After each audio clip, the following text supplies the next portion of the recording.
Hello guys, welcome to Viday. This is Lokesh Verma.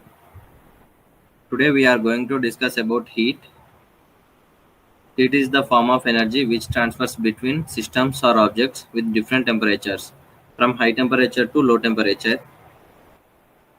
And also we are going to discuss about effects of heat, types of transfer of heat, calorimetry, calorimeter. All objects in our nature compulsory have some heat energy because they all are made up of atoms and molecules which are in always vibratory motion. Due to that motion, they consist heat energy. Let's discuss about effects of heat. While heat energy is added or removed from the body, it will have some changes like expansion or change in shape or length, change in temperature and change in state. Expansion. When heat energy is gained or lost by a body, automatically the speed of the vibration of atoms changes, so its kinetic energy also changes. This causes change in volume and shape. For example, gaps in railway tracks. In summer, gaps are less in size, and in winter, gaps are more in size between the tracks, as shown in the figure. Change in temperature. First of all, we have to know what is temperature. Temperature is a physical quantity that expresses the body is hot or cold by depending on thermal energy of the body. So when heat is added or removed from body, the thermal energy is also changes automatically. That results in change in temperature. Change in state. In solids, the force of attraction between molecules is higher as compared to the fluids, and in liquids, the force of attraction between molecules is weaker as compared to solids and higher compared to gases.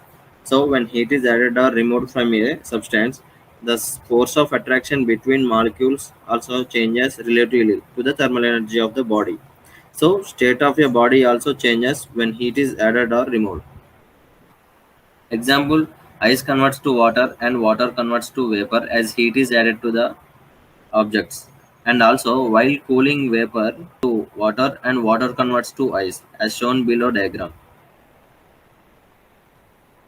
Now let's discuss about transfer of heat. If heat is supplied to the any substance, it will transfer to the bodies in three different ways. They are conduction, convection and radiation. In conduction, the transfer of heat energy takes place through direct contact of bodies, which are in different temperature. Examples for conductions are cooking food in vessels and ironing dresses. And also, handles of cooking vessels are made up of plastic or wood because they are poor conductors of heat. In convection, the heat energy transfers from high temperature to low temperature places by the actual movement of molecules. Mainly, it takes place in fluids, that is, liquids and gases. For example, hot air balloon and water in a vessel. As bottom part of molecules get heated, they try to move upper layers of fluid due to less density. This process repeated until entire molecules in a body is heated up. In radiation, heat energy will directly transfer between bodies without any contact or help of fluids. It can transfer through empty space, even through vacuum also, in the form of electromagnetic waves. Example for radiation is heat energy from sun reaches the earth by radiation.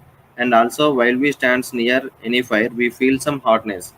That is due to heat transfer through radiation. Let's discuss about calorimetry. It is the measurement of heat transferred into or out of a system during a chemical or a physical process. Mainly, a thermometer is used to measure the temperature, and also there are three scales to measure the temperature. They are Celsius scale, Fahrenheit scale, and Kelvin scale. The relation between them is shown below. C by 5 equal to F minus 32 by 9 equal to R by 4 equal to K minus 273 by 5. Here C denotes Celsius, F denotes Fahrenheit, and K denotes the Kelvin scale.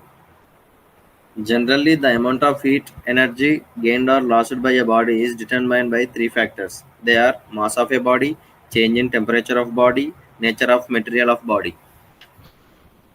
Heat capacity is defined as the amount of heat energy required by a substance to raise its temperature by 1 degree Celsius or 1 Kelvin scale.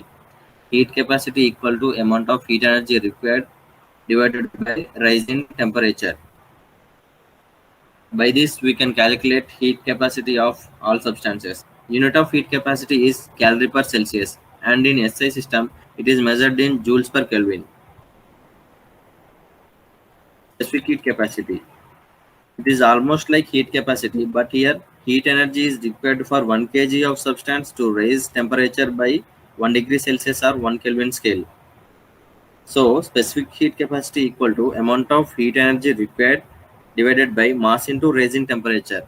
By this formula, we can calculate specific heat capacity of all substances. The SI unit of specific heat capacity is joule per kg Kelvin.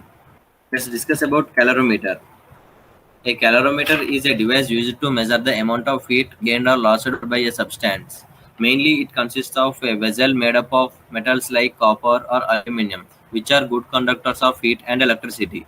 The metallic vessel is kept in an insulating jacket to prevent heat loss to the environment. There are two holes in it. Through one hole, a thermometer is inserted to measure the temperature of the contents. A stirrer is inserted through another hole for stirring the content in the vessel.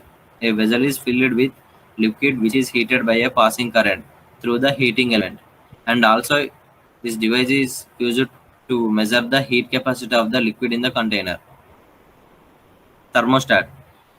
It is a device which maintains the temperature of a place or an object constant. The word thermostat is derived from the Greek word. Thermo means heat and static means staying constant. That means same. Thermostats are used in a device or a system that gets heated or cools down to a preset temperature. It turns an appliance or a circuit on or off when a particular temperature is reached. And also it is used in some devices like refrigerators, air conditioners, and water heaters, as well as in kitchen equipments. Thermoflask. Thermoflask is a vessel or bottle that keeps its content hotter or cooler than the surroundings for a longer time. It is mainly used to store a liquid at uniform temperature for a period of time. Working of thermoflask. It has double walls which are evacuated. It is silvered on the inside, and also the vacuum between the two walls prevents heat being transferred from inside to outside of the flask by conduction and convection process. This is all about the heat, and thanks for attending the video.